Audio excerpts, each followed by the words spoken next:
नमस्कार। मौसम स्टेशन में आपका स्वागत है।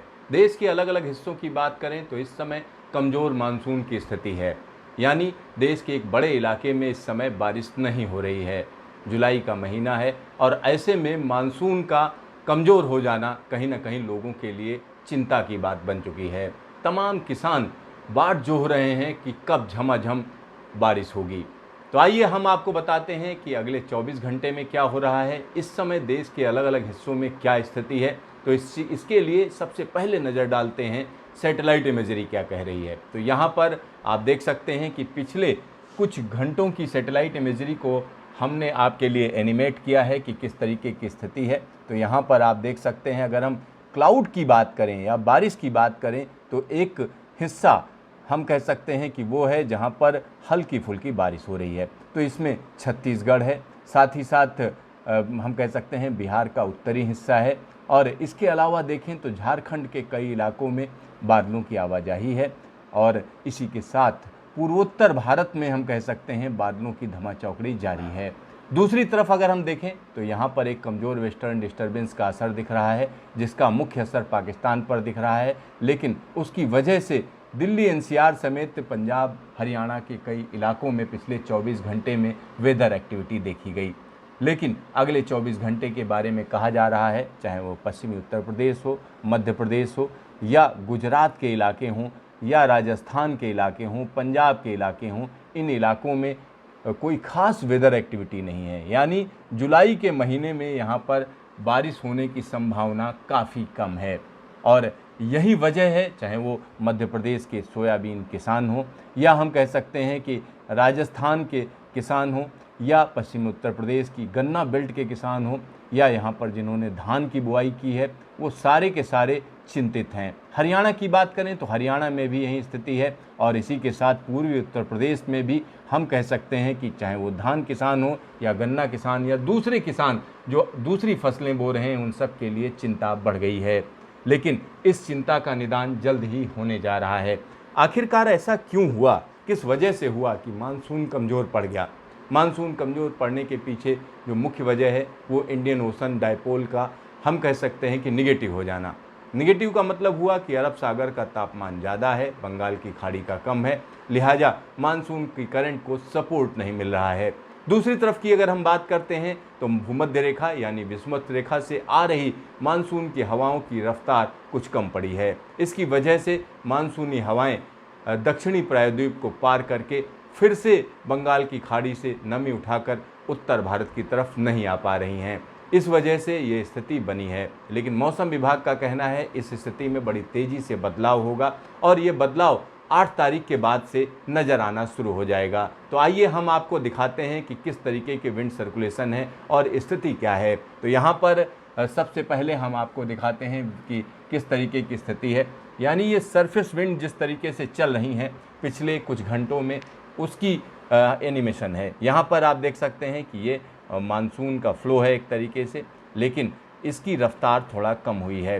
साथ ही साथ ये फ्लो सीधा सीधा हम कह सकते हैं पाकिस्तान के ऊपर से होते हुए उत्तर पश्चिम भारत में दाखिल हो रहा है। लिहाजा एक बड़ा इलाका जिसको ये पार कर रही हैं वो गर्म है, सूखा है। इस वजह से उत्तर पश्चिम भारत में सूखी हवाएं पहुंच रही हैं, जिसकी वजह से इस पूरे इलाके में जिस तरीके की एक्टिविटी होनी चाहिए वो नहीं हो रही है। यानी मानसून के सीज़न में बादल जो है बरस नहीं रहे हैं, लेकिन इसका एक दूसरा असर हो रहा है। यहाँ पर एक वेस्टर्न डिस्टर्बेंस है जिसका इंटरेक्शन इन हवाओं के साथ हो रहा है। इस वजह से हम कह सकते हैं पाकिस्तान के एक बड़े हिस्से में लगातार रुक रुक कर थंडर स्टॉर्म देखे जा रहे हैं, और ये गतिविधि उत्तर भारत तक पहुंच रही है। तो यहाँ पर आप देख सकते हैं कि किस तरीके की स्थिति है।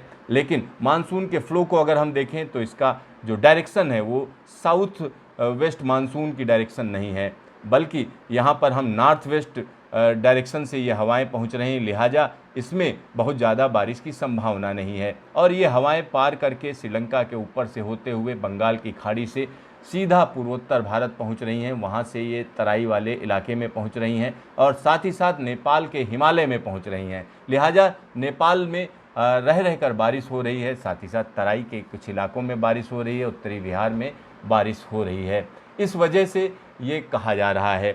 लेकिन आखिरकार ये स्थिति कब बदलेगी, किस वजह से और कब बदली जाएगी ये स्थिति, तो उसके लिए भी मौसम विभाग के जो मॉडल्स हैं वो दिखा रहे हैं कि किस तरीके से जो मानसूनी एक्टिविटी है वो 7 और 8 तारीख से शुरू होने की संभावना बन रही है। तो आइए हम आपको दिखाते हैं न्यूमेरिकल मॉडल क्या कह रहे हैं। तो यहाँ जो न्यूमेरिकल मॉडल है, अगर हम उसकी बात करें, ये आज की स्थिति दिखा रहा है। आज की स्थिति का मतलब हुआ यहाँ पर वेस्टर्न डिस्टर्बेंस है, जिसकी वजह से ये कहा जा सकता है कि पंजाब में थंडर स्टॉर्म एक्टिविटी अगले 24 घंटे में होने की संभावना है। साथ ही साथ लद्दाख और जम्मू कश्मीर के कई इलाकों में थंडर स्टॉर्म एक्टिविटी की संभावना है। अगर हम पाकिस्तान की बात करें तो पाकिस्तान के एक बड़े इलाके में वेस्टर्न डिस्टर्बेंस की वजह से एक्टिविटी होने की संभावना है, लेकिन बहुत भारी बारिश की संभावना नहीं है।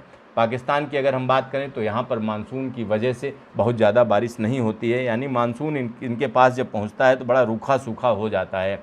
यानी पाकिस्तान के ज़्यादातर इलाकों में जो बारिश होती है वो वेस्टर्न डिस्टर्बेंस की वजह से होती है। यहाँ पर आप देख सकते हैं कि किस तरीके से ये फ्लो यहाँ पहुँच रहा है और वहाँ से सीधा सीधा हम कह सकते हैं वेस्टर्ली एक बड़े इलाके को अपने आगोश में लिए हुए हैं। इसी वजह से राजस्थान के एक बड़े इलाके में हम कह सकते हैं सूखी की स्थिति है। साथ ही साथ पंजाब, हरियाणा, दिल्ली के साथ साथ उत्तर प्रदेश के एक बड़े इलाके में बारिश की संभावना ही नहीं है। साथ ही साथ यहाँ पर मध्य प्रदेश की बात करें तो यहाँ पर भी अगले 24 घंटे में कोई खास मौसम नहीं है। लेकिन अगर हम उड़ीसा और छत्तीसगढ़ की बात करते हैं तो वहाँ पर बारिश की संभावना बन रही है। लेकिन मौसम विभाग का कहना है कि अब दक्षिणी प्रायद्वीप में खासतौर पर वेस्टर्न घाट या सह्याद्री में एक हलचल बनेगी और वो हलचल जल्द ही नज़र आनी शुरू हो जाएगी। और यहाँ हम आपको बता दें कि किस तरीके की स्थिति बन रही है।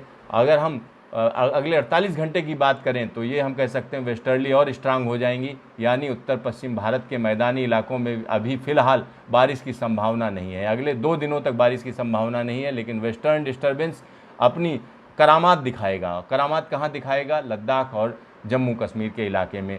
अगर हम नॉर्थ ईस्ट की बात करें तो यहाँ पर झमाझम बारिश का सिलसिला बदस्तूर जारी रहेगा, लेकिन वेस्टर्न घाट पर बारिश बढ़ जाएगी, यानी कोंकण, गोवा के साथ साथ केरल के कई इलाकों में बारिश वापसी करेगी। और वापसी के साथ ही हम कह सकते हैं कि 7 तारीख को ये स्थिति अलग तरीके की हो जाएगी। 7 तारीख को एक कम दबाव का क्षेत्र अपना असर दिखाने लगेगा, जिससे हम कह सकते हैं कि उत्तर प्रदेश के कई इलाकों में मानसून की हवाएं पहुंचने लगेंगी, यानी पुरवैया पहुंचने लगेगी, जिसका असर दिखना शुरू हो जाएगा। यानी 7 और 8 तारीख को हम निश्चित तौर पर कह सकते हैं कि झारखंड के कई इलाकों में बारिश बढ़ जाएगी, मध्य प्रदेश में बारिश वापसी करेगी। साथ ही साथ तेलंगाना की बात करें या आंध्र प्रदेश की बात करें तो यहाँ पर भी बारिश वापसी करेगी। इसी के साथ कर्नाटक के कई इलाकों में मानसून की बारिश अपना असर दिखाने लगेगी। और अगर हम आगे बढ़ जाते हैं, यानी 8 तारीख की या 9 तारीख की बात करने लगते हैं, तो यहाँ पर आप देख सकते हैं कि किस तरीके से मानसून शानदार वापसी करने के लिए तैयार हो गया है।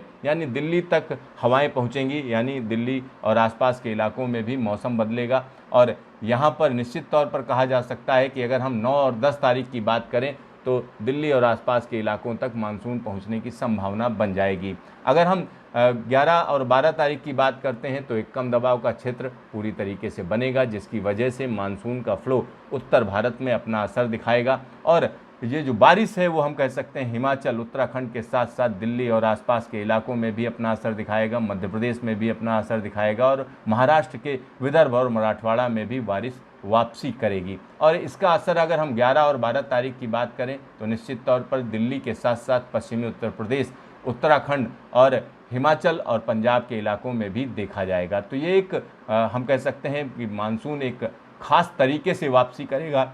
ये स्थिति 12 तारीख की है। यहाँ पर आप देख सकते हैं कि किस तरीके से मानसून का फ्लो पूरी तरीके से स्टेब्लिश हो जाएगा। यानी 12 और 13 जुलाई की बात करें तो दिल्ली और आसपास के इलाकों में अच्छी बारिश होने की संभावना है। पश्चिमी उत्तर प्रदेश में भी झमाझम बारिश का सिलसिला देखा जाएगा। मध्य प्रदेश के एक बड़े इलाके में बारिश वापसी करेगी। इसी के साथ मुंबई और कोंकण, गोवा के तमाम इलाकों में मानसून वापसी कर लेगा। और अगर हम 14 तारीख की बात करें, 13 या 14 तारीख की, तो आप देख सकते हैं कि किस तरीके से कम दबाव का क्षेत्र पूरे के पूरे भारत के एक बड़े हिस्से में मानसून की वापसी करवा देगा।